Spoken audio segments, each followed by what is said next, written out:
RSS के प्रमुख नेता जो है वो चंद्रकांत, उन पर जो है आतंकी हमला हुआ है। कहा जा रहा है कि पीएसओ जो है उसकी मृत्यु हो गई, लेकिन फिलहाल जीएमसी में रेफर कर दिया गया है। यहाँ से एयरलिफ्ट किया गया है, किश्तवाड़ से यहाँ एयरलिफ्ट करके यहाँ पर उनको पहुँचाया गया है आगे के ट्रीटमेंट के लिए। कुछ लोग हमारे साथ हैं, ये किश्तवाड़ से ताल्लुक़ रखते हैं, उनको बखूबी जानते हैं। सर क्या कहेंगे कि पहले परिहार ब्रदर्स की किलिंग और अब इस तरह से? देखिए, काफ़ी समय से किश्तवाड़ जो एक अल्पसंख्यक जहाँ पे हिंदू समाज रहता है, वहाँ पे प्रयास किया जा रहा है वहाँ के जिहादी तत्वों द्वारा और राष्ट्र विरोधी तत्वों द्वारा कि किश्तवाड़ से हिंदुओं का पलायन किया जाए, कि भद्रवाह, डोडा और सभी क्षेत्रों से जहाँ पे हिंदू अल्पसंख्यक है वहाँ पे उनका पलायन किया जाए। जैसे आप सब इस बात से परिचित हैं कि पहले अनिल जी और उनके भाई अजीत जी को पुलिस स्टेशन के 100 मीटर के रेडियस में मार्केट में उन्हें शहीद कर दिया जाता है। और आज ठीक लगभग 5 महीने बाद अनिल जी और अजीत जी की शहादत के बाद आज हम देख रहे हैं कि चंद्रकांत जी, जो कि एक समाज के बहुत बड़े नेता थे, समाज सेवक थे और राष्ट्रीय स्वयंसेवक संघ से जुड़े थे और हमेशा जिहादी विचारधारा का उन्होंने विरोध किया है, राष्ट्र विरोधी विचारधारा का उन्होंने विरोध किया और तिरंगे के सम्मान के लिए हमेशा किश्तवाड़ में खड़े होते थे।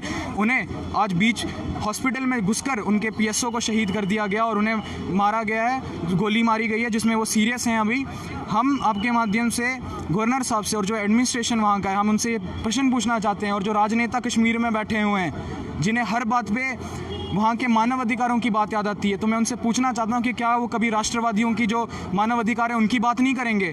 गवर्नर साहब स्टेटमेंट देते थे अनिल जी और अजीत जी जब शहीद हुए थे कि जो उनके किलर हैं वो आइडेंटिफाइड हैं, पर अभी तक उन किलर्स को पकड़ा तो वहाँ पे जक मारने के लिए बिठाई हुई है। तो और मैं आपके माध्यम से ये कहना चाहता हूँ कि अभी तक वहाँ पे जो माइनॉरिटीज़ हैं उनके लिए एसओजी क्यों नहीं बनाई गई, वहाँ पे बंकर्स क्यों नहीं बनाए गए, जहाँ पर माइनॉरिटीज़ अल्पसंख्यक हैं, जहाँ हिंदू समाज रह रहा है, वहाँ पे क्यों अभी तक बंकर नहीं बनाए गए?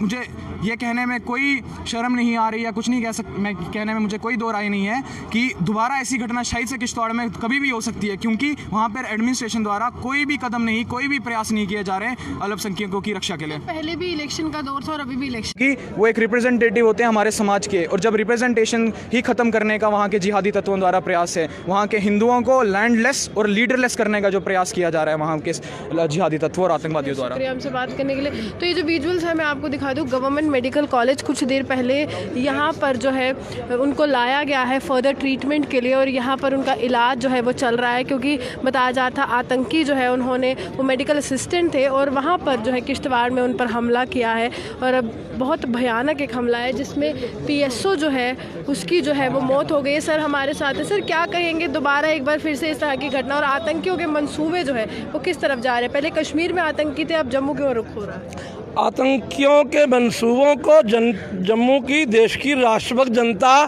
कभी कामयाब नहीं होने देगी। नंबर एक, हमारे देश की जनता, जम्मू के राष्ट्रभक्त लोग इतने जागरूक हैं कि वो उसका मुकाबला करने में सक्षम है। लेकिन किंतु अफसोस ये है कि जब हमारा कार्यकर्ता, हमारे लोग काम में लगे रहते हैं और ये जो भाड़े के टट्टू यहाँ किसकी साजिश में जो है आकर के यहाँ हमारे राष्ट्रभक्त लोगों को टारगेट कर रहे हैं और उसमें कहीं ना कहीं इनको जो है कामयाबी मिल जाती है। लेकिन बहुत सालों से ये लोग लगे हुए थे, इन्होंने पुनः जो है ये काम शुरू किया है, एक नापाक काम जो है, और देशभक्तों को चुन चुन के ख़त्म करने का जो इनका मैं कहूँगा कि जो इनका इरादा है इसको हम कामयाब नहीं होने देंगे। सही का एक एजेंट जो था वो किश्तवाड़ से पकड़ा गया पाकिस्तान में, वहाँ पर वो इन्फॉर्मेशन देता था, फिर परिहार ब्रदर्स की किलिंग रात के अंधेरे में होना, इस तरह से लगता है कि अब हिंदुओं पर भी कहीं ना कहीं टारगेट जो है वो किया जा रहा है। देखिए, राष्ट्रभक्त हमेशा टारगेट में रहे हैं, देशभक्त आज से नहीं हमेशा से टारगेट में रहे हैं। देवासुर संग्राम सदियों से चलता आ रहा है, आज भी एक युद्ध है, संग्राम है, उस संग्राम में निश्चित विजय जो है वो देशभक्तों की होगी, राष्ट्रभक्तों की होगी। लेकिन एक सवाल जो खड़ा होता है, देश के अंदर, प्रदेश के अंदर जो हमारी एजेंसियां हैं, जो सुरक्षा एजेंसियां हैं, उनकी कहीं ना कहीं चूक है। ये जो लोग घुस के अंदर आ रहे हैं और ये कहाँ से आ रहे हैं, कहाँ त्रुटियां हैं, यह सरकार को गौर करना चाहिए। चिंता का विषय, क्योंकि इलेक्शन भी आ रही है और इस तरह से नेताओं पर निशाना बनाना कैसा लेते हैं? बिल्कुल बहुत बड़ा दुर्भाग्यपूर्ण है। जो लोग देश के लिए समर्पित हैं, राष्ट्र के लिए समर्पित हैं, बहुत बड़ी चिंता का विषय है। चंद्रकांत जी एक जाने माने हमारे हिंदू नेता हैं इस इलाका के। इन्हीं लोगों की बदौलत आज अगर डोडा भद्रवाह किश्तवाड़ बचा है तो इन्हीं लोगों की कुर्बानी का नतीजा है। इससे पहले भी जो हमारे बंधु शहीद हुए हैं उन लोगों की कुर्बानियों के कारण आज हम लोग यहाँ पहुँचे हैं। अतः मेरी सरकारों से, देश के माननीय प्रधानमंत्री से और जहाँ के गवर्नर महोदय से, आपके माध्यम से मैं अपील करूँगा कि राष्ट्रभक्तों की सुरक्षा की जाए और जनता से भी अपील करूँगा कि हमारी जो जनता है वो विजिलेंट रहे।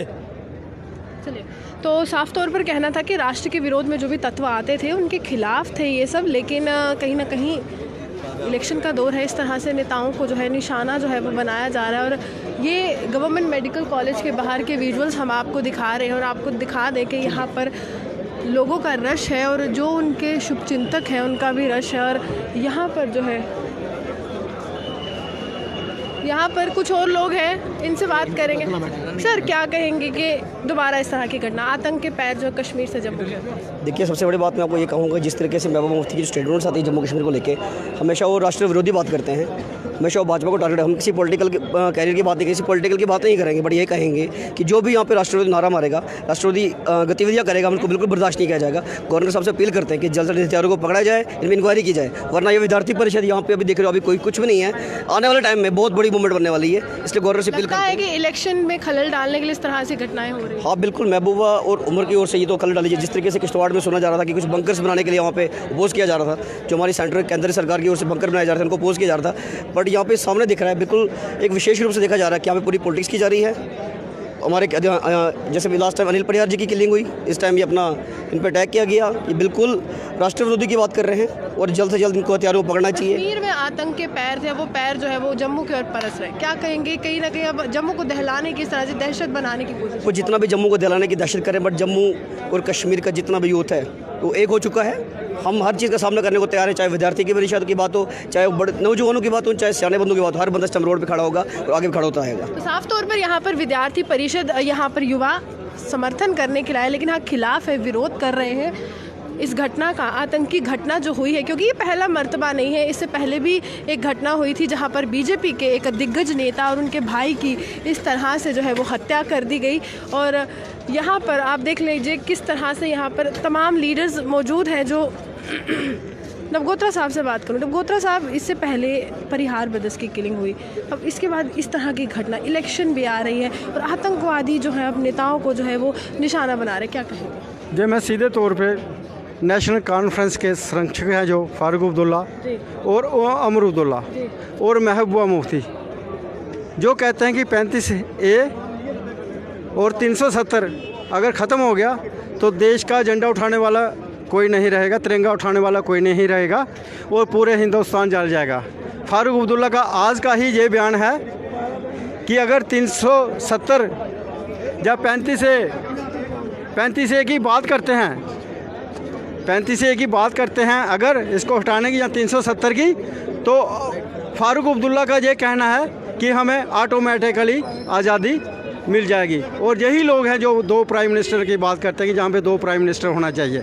ये 370 और 35A के साथ जुड़ा हुआ का जो मसला है। सवाल ये उठता है कि जिस तरह से भी होता है, पहले भी इलेक्शन थी, परिहार ब्रदर्स को मारा गया, इस बार भी इलेक्शन है, यानी कि जो राष्ट्र का झंडा उठाकर चल,